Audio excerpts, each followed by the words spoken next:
चलिए हम लोग पढ़ रहे थे other essential elements of a contract और उसमें एक टॉपिक था वॉइड एग्रीमेंट। पेज नंबर 36 देखिएगा, उसमें याद करिए बहुत सारे पॉइंट थे। Point number 1, made by incompetent party, यानी कॉन्ट्रैक्ट जो कि ऐसे लोगों ने किया जो कॉम्पिटेंट नहीं थे, तो कौन सा एग्रीमेंट कहलाएगा वो? वॉइड। सेक्शन 20 का अगर ऐसा मिस्टेक हुआ है जो बायलैटरल है तो उसका एग्रीमेंट भी क्या है? वॉइड। तीसरा था जिसका कंसीडरेशन क्या हो अनलॉफुल, तो वैसे केस में वो कॉन्ट्रैक्ट क्या होगा? वॉइड। और उसके बाद का अगर अनलॉफुल पार्ट में भी है, एक हिस्सा लॉफुल है दूसरा हिस्सा अनलॉफुल है, लेकिन उनको अलग अलग नहीं किया जा सकता, तो वैसे सिचुएशन में वो भी कॉन्ट्रैक्ट क्या होगा? वॉइड। उसके बाद था agreement made without consideration, section 25, यानी बिना कंसीडरेशन के एग्रीमेंट किया गया, कंसीडरेशन है ही नहीं, तो वैसे केस में भी वो एग्रीमेंट क्या होगा? वॉइड। मैरिज को रोकने वाला एग्रीमेंट, किसी को मैरिज करने से रोकना, किसी को बिजनेस करने से रोकना, सेक्शन 27, बिजनेस करने से रोकना, ये भी एग्रीमेंट क्या होगा? वॉइड। लेकिन इसके बारे में बहुत सारी बातें आज हम डिस्कस करेंगे, सेक्शन 27 को डिटेल में कवर करना है। उसके बाद एग्रीमेंट इन रिस्ट्रेंट ऑफ क्या लीगल प्रोसीडिंग, उसके बारे में भी आज हम चर्चा करेंगे। उसके बाद वाले दोनों तीनों प्रोविजन जो है ना, agreement in restraint of legal proceeding, agreement the meaning of which is uncertain, wagering agreement and agreement to do impossible act, ये सब हम कवर करेंगे आज। ओके, तो चलो शुरू करते हैं डिटेल में। पहला पॉइंट है agreement in restraint of marriage, section 26। Every agreement in restraint of marriage of any person other than minor is void. मैं पढ़ा चुका हूं लास्ट क्लास में। तो अगर किसी मेजर पर्सन को हम शादी करने से रोकते हैं एग्रीमेंट करके, तो ये एग्रीमेंट बिल्कुल वैलिड नहीं माना जाएगा, कोई दिक्कत नहीं। Agreement in restraint of trade, जो आज हमें पढ़ना है मेनली।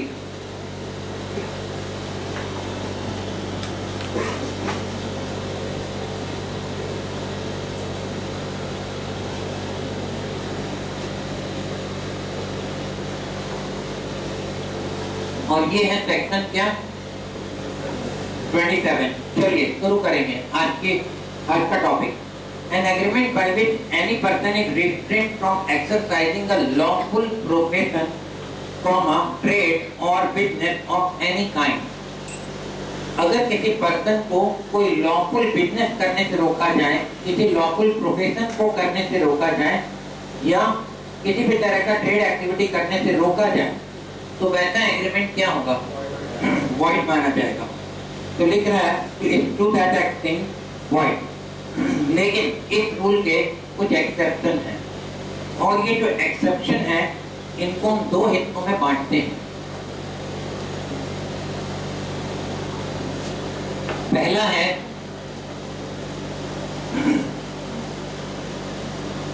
स्टैट्यूटरी प्रोविजन और दूसरा है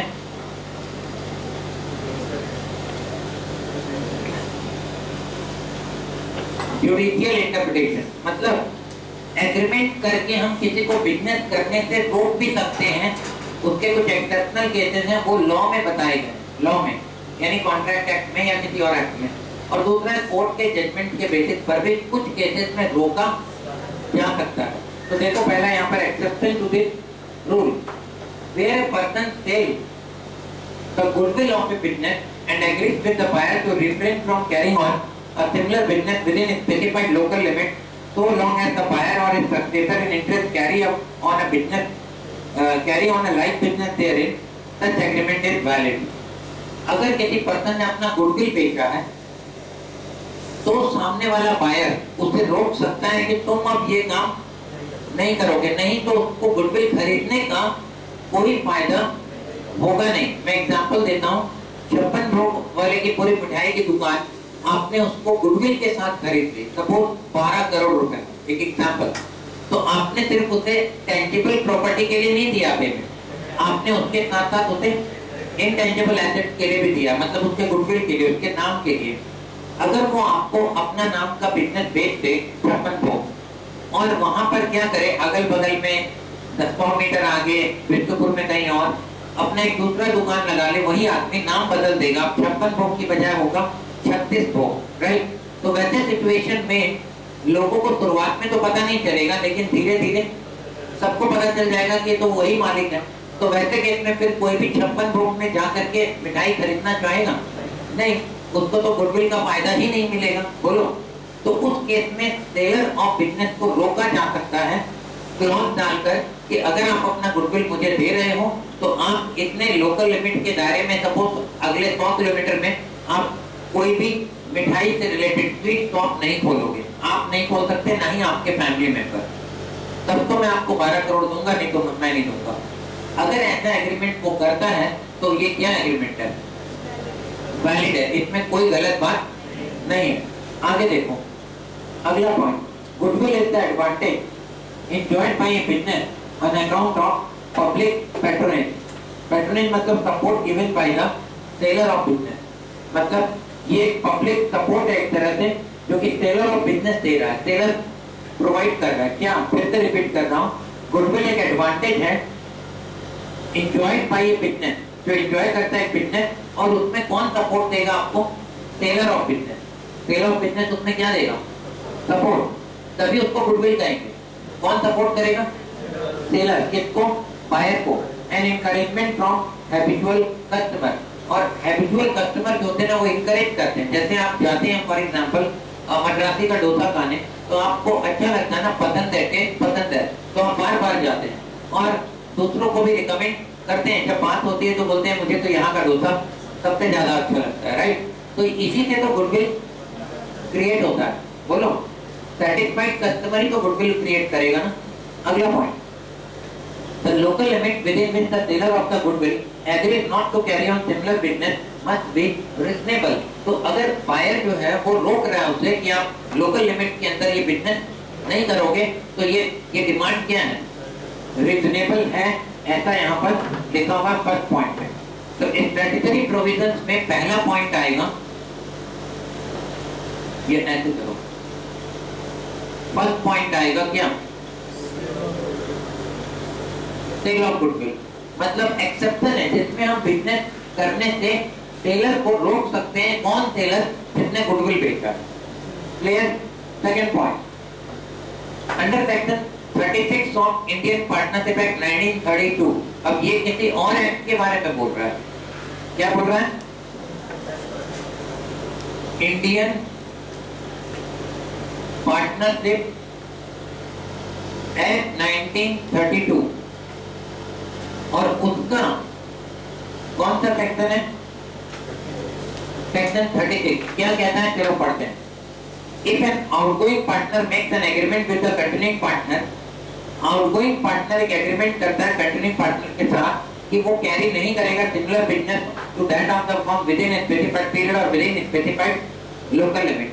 कि मैं फर्म से जा तो रहा हूँ, जाने के बाद मैं एक पर्टिकुलर एरिया में या एक पर्टिकुलर पीरियड के लिए ये वाला बिजनेस नहीं करूँगा। सच एन एग्रीमेंट तो in restraint of trade will be valid. भले ही ये ट्रेड के अगेंस्ट है, फिर भी क्या होगा? वैलिड होगा if the restrictions imposed are reasonable. कारण उस पार्टनर को फर्म के बारे में सब कुछ पता है, उसके बिजनेस के बारे में सब कुछ पता है, और वो जब फर्म से बाहर जा रहा है तो वैसे केस में पार्टनर के बीच आपस में उन्होंने एग्रीमेंट किया प्रॉपर, और वो तैयार हुआ है कि हाँ बाहर जाने के बाद एक सर्टेन पीरियड के लिए और एक सर्टेन रीजनेबल लिमिट के अंदर वो ये वाला बिजनेस नहीं करेगा। तो ये क्या एग्रीमेंट होगा? वैलिड होगा। उसको ऐसा करने से फिर रोका जा सकता है। अब दोनों ये बात section 36 of Indian partnership act में लिखा, और वो प्रोविजन आप पेज नंबर 127 में आइए। पेज नंबर 127 में देखिए पहला, दूसरा, तीसरा paragraph, page number 127, agreement in restraint of trade मिला वहां पर। हाँ, अब दोनों वहां भी यही बात लिखी हुई है। देखो क्या लिखा वहां पर, a partner may make an agreement with his partner that on ceasing to be a partner he will not carry on any business similar to that of firm within a specified period or within a specified local limit, and notwithstanding anything contained in section 27 of Indian Contract Act, such agreement shall be valid। मतलब यहाँ पर Indian contract act को override कर दिया गया है Indian partnership act के द्वारा। मतलब इंडियन कॉन्ट्रैक्ट एक्ट तो बोलता है नहीं, गलत है ना, agreement in restraint of trade क्या है? गलत है। मतलब किसी को बिजनेस करने से रोकना गलत है, लेकिन इस सेक्शन को ओवरराइड कर दिया गया है section 36 of Indian partnership act 1932 के द्वारा। बोलो, कोई दिक्कत है? आप क्या करो, यहाँ पर लिख लो उसी लाइन में एग्रीमेंट इन रिटर्न ट्रेड के ऊपर रेफर पेज 37, वहां पे लिखो रेफर पेज 37, आपने नोट का पेज 37, तो दोनों एक दूसरे के साथ आप पढ़ोगे और वापस आ जाओ जहां हम थे, वहां पर पॉइंट नंबर बी के ऊपर लिख लो रेफर पेज 127, रेफर पेज 127, कहां पर? पेज नंबर 37 में जाके लिखो। तो आप क्या करोगे, इसको कोरिलेट कर पाओगे हर बार? बोलो। पॉइंट नंबर सी देखो, हेलो, एक और सेक्शन आ गया इंडियन पार्टनरशिप एक्ट का, और वो है section under section 11 of that act, an agreement between partner not to carry on competing business during the continuous of partnership is valid. अब तो ये रिटायरमेंट नहीं हो रहा, पार्टनर ने एग्रीमेंट किया आपस में कि जब तक वो पार्टनर बने रहेंगे तब तक कोई भी पार्टनर कंपीटिंग बिजनेस अपने नाम से मतलब पर्सनली नहीं करेगा, वो या उसके फैमिली मेंबर। ये जरूरी है ना, पार्टनर के बीच आपस में क्या होना जरूरी है? ट्रस्ट। अब फर्म का बिजनेस फर्म तो कर ही रही है, वो पार्टनर साइड में क्या कर रहा है, वही काम पर्सनली भी कर रहा है, तो क्या वो फर्म के साथ पूरी ईमानदारी के साथ काम कर पाएगा? नहीं। तो सेक्शन 11 कहता है कि अगर उस समय उसको रोका जाएगा, continuance of business partnership continue हो रहा है, उसके दौरान उसको रोका जाएगा कि आप कोई दूसरा बिजनेस सिमिलर बिजनेस आप नहीं कर सकते। और ये बात section 11 of Indian partnership act में, एक और प्रोविजन पढ़ लिया।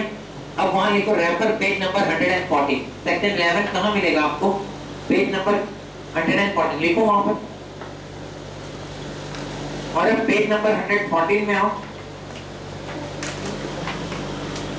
उसमें देखो पेज नंबर 114 में पॉइंट नंबर 1 लिखा है, 2 लिखा है, 3 लिखा है। 3 का 1 के बाद 2 लिखा है, नीचे determination of rights and duties of partner by contract between the partner, section 11 मिला। उसका पॉइंट नंबर 2 पढ़ो तो जरा, agreement in restraint of trade notwithstanding anything contained in section 27 of Indian contract act 1872, such contract may provide that a partner shall not carry on business other than that of firm while he is a partner। तो देखो इधर पर section 36 कहता है partnership छोड़ने के बाद भी कुछ पीरियड के लिए या कुछ दायरे में आप ये काम नहीं कर पाओगे, और 11 कहता है कि पार्टनर रहने के दौरान भी आप ये काम नहीं कर पाओगे। ये दोनों ही सेक्शन इंडियन कॉन्ट्रैक्ट एक्ट को क्या कर रहे हैं? ओवररूल। ओके, बोलो। उसके बाद बट लिखा है ना, but, hello, but an agreement of service लिखा है क्या? अरे पेज नंबर 37 में आओ, वापस अपनी जगह में तो आओ, पार्टनरशिप एक्ट नहीं पढ़ रहे हैं अभी हम लोग।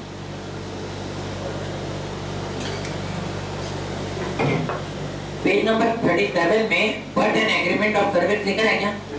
वो ना एक्चुअल में अभी इसका हिस्सा नहीं है, वो इसका हिस्सा है। मैंने गलती से वहां लिख दिया, वो गलती हो गई। वो यहाँ का हिस्सा नहीं है, वो यहाँ का हिस्सा है, उसको बाद में कवर करेंगे। अभी ना पॉइंट नंबर 2 और लिखो, डी और ई, मतलब जो यहाँ नहीं लिखा है वो लिखेंगे। उसके नीचे जगह है 3-4 लाइन लिखने का, थोड़ा आप छोटा छोटा वर्ड में लिखेंगे, इस जगह में लिख लो point number D, section 54 of partnership act, section 54 of partnership act. हम लोग क्या पढ़ रहे हैं इधर देखो, स्टैट्यूटरी प्रोविजन की agreement in restraint of trade valid होगा। तो तीसरा क्या सेक्शन है? 54 यहाँ नहीं लिखा है, आप लिखो सेक्शन 54 ऑफ पार्टनरशिप एक्ट, लिखो डैश पार्टनर में in anticipation of dissolution of firm, partner में थोड़ा थोड़ा लिखना, comma, in anticipation of the dissolution of firm, comma, agree that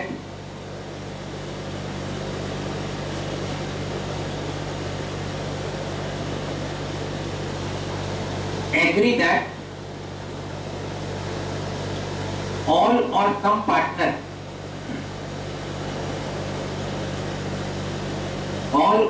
partner will not carry on, agree that all or some partner not carry on any business similar within a specified period, will not carry on similar business, any business similar within a specified period or within a specified local limit. Within a specified period or within a specified local limit.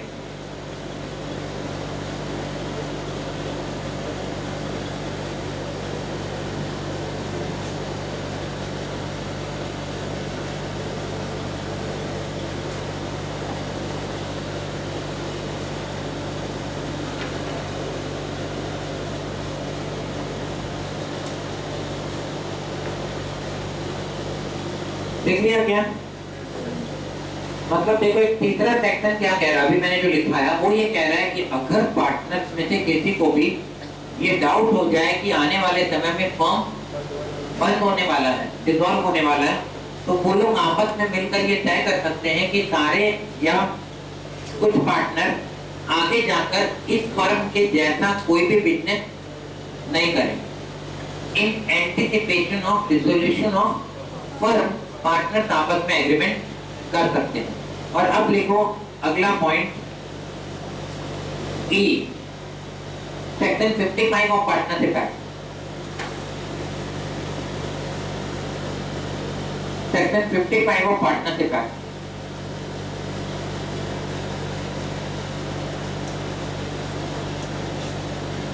Gas देकर लिखो, refer page 135।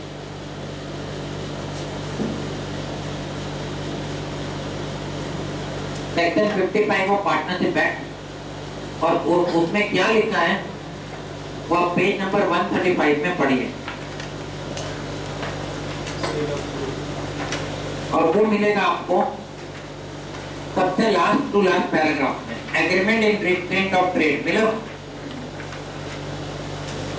ये section 55 है। देखो क्या कहता है, any partner upon the sale of the goodwill of a firm make an agreement with the buyer that such partner will not carry on business similar पास में पूरा लाइन सेम है। तो सुनो, ये जो गुडविल ऑफ फर्म है ना, ये तो इंडिविजुअल बिजनेस के लिए भी एप्लीकेबल है और same to same partnership firm के लिए भी। कि अगर मान लो सपोज क्या लिखा है यहाँ पर कि any partner upon sale of the goodwill of a firm, यानी गुडविल ऑफ अ फर्म को एक पर्टिकुलर पार्टनर ने खरीद लिया तो वो पार्टनर रिस्ट्रिक्शन लगा सकता है कि बाकी पार्टनर सेम बिजनेस नहीं करेंगे within a specified limit, local limit या विदिन ए स्पेसिफाइड पीरियड। आप ये काम नहीं कर सकते। क्लियर है? ये सेक्शन 55 कहता है। तो ये भी गुडविल ऑफ बिजनेस के बारे में, बट किसके गुडविल के बारे में? फर्म के। ओके, वापस आ जाओ। तो सुनो, ये कंप्लीट हो गया अभी। अच्छा, एक और बात है यहाँ पर अभी, एक है तीसरा और आखिरी LLP एक्ट 2008। अब सुनो, LLP एक्ट मतलब क्या? Limited liability partnership act. हम चाहें तो LLP एक्ट में भी ये सारे के सारे प्रोविजन क्या कर सकते हैं? कॉपी मार सकते हैं। सेक्शन 36, सेक्शन 11, सेक्शन 54 और सेक्शन 55 और ये सारे रिस्ट्रिक्शंस यहाँ भी क्या कर सकते हैं? डाल सकते हैं, क्योंकि और बहुत ज्यादा डिफरेंस एक नॉर्मल पार्टनरशिप फर्म और LLP में नहीं है। क्लियर हो रहा है पॉइंट? ये कौन से प्रोविजन है? स्टैट्यूटरी।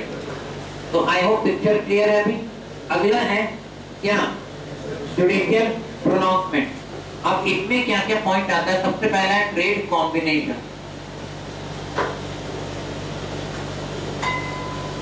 दूसरा है सर्विस एग्रीमेंट, मैं बताऊंगा क्या है ये, और तीसरा लिखा है सोल और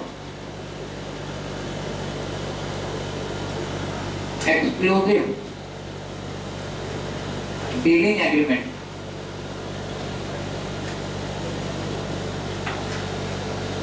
and franchise.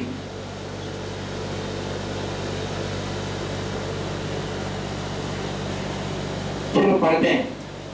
Judicial pronouncement, trade combination, an agreement the primary object of which is to regulate business and not to restrain it is valid। मतलब वहां पर बिजनेस को करने से रोका नहीं जा रहा है, केवल बिजनेस को रेगुलेट किया जा रहा है। बिजनेस को रेगुलेट करना, तो वैसे केस में इसे रिस्ट्रेंट ऑफ बिजनेस नहीं माना जाएगा। Thus, an agreement in the nature of a business combination between traders and manufacturers, example, not to sell their goods below a certain price, is perfectly valid. सुनो, मान लो suppose मैंने एक dealership लिया किसी company का, पेवर की chimney का, और कंपनी ने मुझसे बोला कि आपको हर प्रोडक्ट को एक सर्टेन प्राइस से बिलो सेल नहीं करना है। अगर आप ऐसा करोगे तो डीलरशिप क्या कर देंगे, कैंसिल कर देंगे। तो ऐसा करना गलत नहीं होगा। कंपनी ऐसा इसलिए करती है ताकि उस कंपनी के प्रोडक्ट का एक जो गुडविल है वो बना रहे। मतलब अगर आप एक प्रोडक्ट को बहुत ज्यादा सस्ता करके बेचोगे तो कस्टमर के दिमाग में डाउट आता है कि पता नहीं इसकी क्वालिटी सही भी है या नहीं है। तो अनहेल्दी कंपटीशन ना हो। मतलब कोई बड़ा डीलर क्या करेगा, हैवी बल्क में माल उठाता है, वो जानबूझ करके प्राइस को क्या कर देगा, बहुत ज्यादा गिरा देगा ताकि मार्केट से छोटे छोटे प्लेयर क्या हो जाए, गायब हो जाए। तो ऐसा नहीं किया जा सकता। अगर कंपनी चाहे तो इस तरह की प्रैक्टिस को क्या कर सकती है, रोक सकती है। इसको बोला जाएगा बिजनेस को रेगुलेट करना। बिजनेस को रोका नहीं जा रहा है करने से, क्या किया जा रहा है, रेगुलेट किया जा रहा है। रेगुलेट करना अलाउड है। बोलो अगला पॉइंट, एग्जांपल देखो। Be a physician and a surgeon employ A as an assistant for a term of 3 years and A agreed not to practice as a surgeon and physician during these 3 years. B एक physician बिना और surgeon बिना उसने assistant रखा A को 3 साल के लिए, और ये restrictions लगाया कि वो personal private practice नहीं करेगा उस दौरान 3 साल जब तक वो इसके पास है। ये agreement valid होगा and A can be restrained by an injunction अगर वो इंडिपेंडेंट प्रैक्टिस शुरू कर दे इस पीरियड के दौरान। मतलब वो ऐसा नहीं कर सकता। सुनो, मामला बड़ा सिंपल है। अगर एक डॉक्टर मेरे पास असिस्टेंट का काम कर रहा है, 3 साल के लिए एग्रीमेंट साइन किया है, और वो उसी दौरान बाहर भी काम करेगा अपना पर्सनल, तो हो सकता है यहाँ पर वो बिजनेस के इंटीग्रिटी को मेंटेन ना कर पाए, क्योंकि वो चाहेगा कि कोई भी क्लाइंट, कोई भी पेशेंट यहाँ आने की बजाय उसके पास पर्सनली जाके इलाज करा दे। इससे हमारे बिजनेस को क्या होगा, नुकसान पहुंचेगा।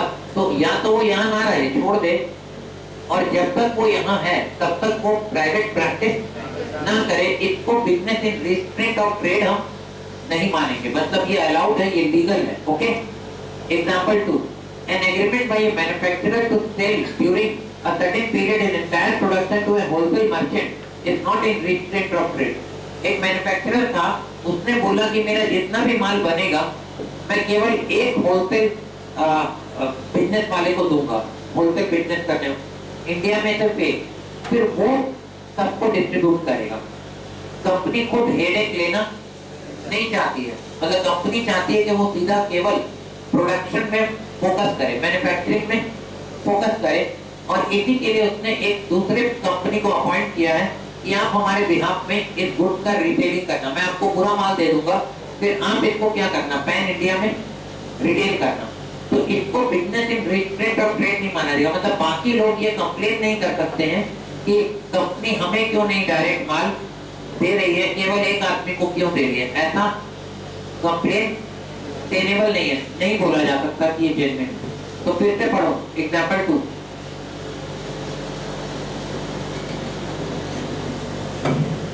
An agreement by a manufacturer to sell during a certain period his entire production to a wholesale merchant is not in restraint of trade. तीसरा, third example, agreement among the sellers of a particular commodity not to sell the commodity for less than a fixed price. बोल रहा है कि एक agreement किया आपस में मिल करके सेलर्स ने एक एरिया के, और ये तय किया कि एक प्रोडक्ट को एक सर्टेन प्राइस से कम पर नहीं बेचेंगे। इसको agreement in restraint of trade नहीं माना जाएगा। मतलब ये अलाउड है ताकि अनहेल्दी कंपटीशन क्या हो, ना हो। मतलब जैसे फॉर एग्जांपल जमशेदपुर के ऑटो एसोसिएशन वालों ने मिल करके ये तय किया कि भाड़ा एक ही होगा पूरे जमशेदपुर में, अलग अलग एरिया का एक भाड़ा। जैसे बिष्णुपुर से कदमा जाना है तो सपोज 20 रुपीज है तो 20 सब लोग लेंगे, कोई 15 लेगा, कोई 25 लेगा, कोई 18 लेगा। ये अलाउड नहीं है। इससे पब्लिक को नुकसान होगा कि फायदा? फायदा होगा ना। अगर भाड़ा तय नहीं है तो आपकी मजबूरी देखकर कोई क्या बोलेगा, पता है अभी तो हम 40 लेंगे। तो ये अलाउड नहीं है, ये गलत है। समझ में आ रहा है? तो अगर उन लोगों ने मिलकर ये तय किया है कि वो एक पर्टिकुलर रेट चार्ज करेंगे तो इसको बिजनेस के खिलाफ नहीं माना जाएगा। बोलो अगला point, negative stipulations in service agreement. ये देखो सर्विस एग्रीमेंट में नेगेटिव स्टिपुलेशन मैं पढ़ा चुका हूँ, आपको दोबारा पढ़ा रहा हूँ। An agreement of service by which a person bind himself during the term of engagement not to take service with any else। ये थोड़ा अलग पॉइंट है। It's not in restraint of lawful profession and is valid। क्या मतलब है सुनो, कि अगर कोई एग्रीमेंट किया जाता है जिसमें एक पर्सन बाइंड करता है अपने आप को during the term of the agreement not to take service with any else, किसी और से सर्विस नहीं लूंगा। मतलब मैं एक कंपनी हूँ, मेरी एक कंपनी है मैन्युफैक्चरिंग कंपनी, ठीक है, मैंने एक एड एजेंसी को हायर किया और बोला आप मेरे लिए एडवर्टीजमेंट बनाओ और उसे हम मार्केट में चलाएंगे, मेरा फायदा होगा। लेकिन एड एजेंसी ने बोला हम ऐसे काम नहीं करते हैं, आप मेरे साथ एक एग्रीमेंट करिए कि जब तक मैं आपका कंसल्टेंट हूँ आप किसी और एड एजेंसी की मदद नहीं लोगे। अगर आप लोगे तो आप लो, फिर हम आपके साथ काम नहीं करने वाले। एक समय पर आप केवल एक एड एजेंसी के साथ ही काम कर पाओगे, यानी सर्विस लेने से रोका जा रहा है। बोला जा रहा है अगर मेरी सर्विस लोगे तो किसी और की सर्विस आप नहीं ले सकते, इसे भी गलत नहीं माना जाएगा। ये agreement in restraint of trade नहीं है, समझ गए आप। और अगला मामला है सोल सेलिंग एजेंट एग्रीमेंट। ये देखो सोल सेलिंग या एक्सक्लूसिव डीलिंग एग्रीमेंट क्या लिखा है, an agreement between a manufacturer and a sole selling agent in which the sole selling agent agrees not to deal with the goods of any other manufacturer, such a restraint in trade is binding। रुको, मामला क्या है, मान लो suppose एक company ने आपको अपना agent appoint किया और बोला कि आपको हमारी कंपनी का माल बेचना है, मैं तैयार हूँ। जैसे मैंने क्या किया, हिंदुस्तान लीवर का पूरा यहाँ का झारखंड का डिस्ट्रीब्यूटर से ले लिया और अब मैं उसका माल क्या करूंगा, बेचूंगा सारे जगह में, जमशेदपुर में अलग अलग बिजनेसमैन को। मैं बड़ा चालाक आदमी हूँ, मैंने क्या किया, हिंदुस्तान लीवर का तो ले लिया, साथ में साथ पतंजलि का भी ले लिया और दूसरा प्रॉक्टर एंड गैम्बल का भी ले लिया, अलग अलग जगह पर गोडाउन बना के। पैसे वाला हूँ मैं, अब हूँ तो क्या करूँ, ठीक है। अब समझो यहाँ पर जो पहली कंपनी है, क्या उसको उसके लिए ये चीटिंग की तरह नहीं है कि आप अपना पूरा का पूरा कॉन्सेंट्रेशन उस कंपनी पर नहीं दोगे। आप तो सेम प्रोडक्ट है, मतलब प्रोडक्ट भी क्या है, कॉम्पिटिटिव है। तो हिंदुस्तान, आपको लग रहा है कि क्या फर्क पड़ता है, कस्टमर बोलेगा हिंदुस्तान लीवर का माल तो दे देंगे, वो बोलेगा पतंजलि का तो वो भी दे देंगे। हम उसको ये नहीं बोलेंगे पतंजलि का मत लो, हिंदुस्तान लीवर का लो। क्यों, हमारे पास तो तीनों एजेंसी है। बोलो, तो कंपनी ये रिस्ट्रिक्शन डाल सकती है कि अगर आप हमारा सोल सेलिंग एजेंट बनेंगे तो वैसे केस में आप किसी और का सोल सेलिंग एजेंट नहीं बन पाओगे। सिंपल है भाई, कोई दिक्कत है इसमें? इसको agreement in restraint of trade नहीं माना जाएगा। तो सुनो, एग्जाम पर्पस से पूरा का पूरा अपने आप में क्या है, ये सवाल है कि किसी को बिजनेस करने से रोकना गलत होता है, ऐसा किया गया एग्रीमेंट वॉइड होता है। बताओ क्या इसके कोई एक्सेप्शनल केसेस हैं, एग्जांपल्स हैं? अगर हैं प्लीज एलेबोरेट, ऐसे लिखा रहेगा एग्जाम में। प्लीज का मतलब वो रिक्वेस्ट नहीं कर रहा है एग्जाम में, इसका मतलब लिखो नहीं तो फेल करोगे। क्लियर है?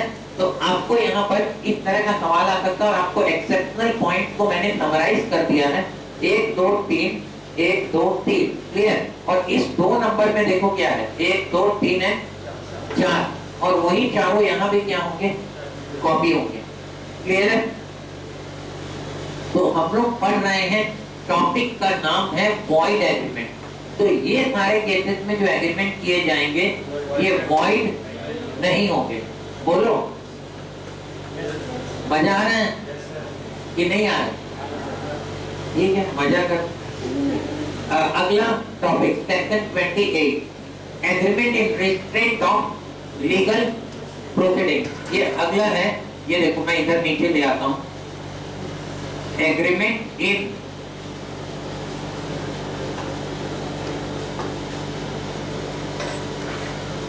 रिस्ट्रेंट ऑफ क्या, लीगल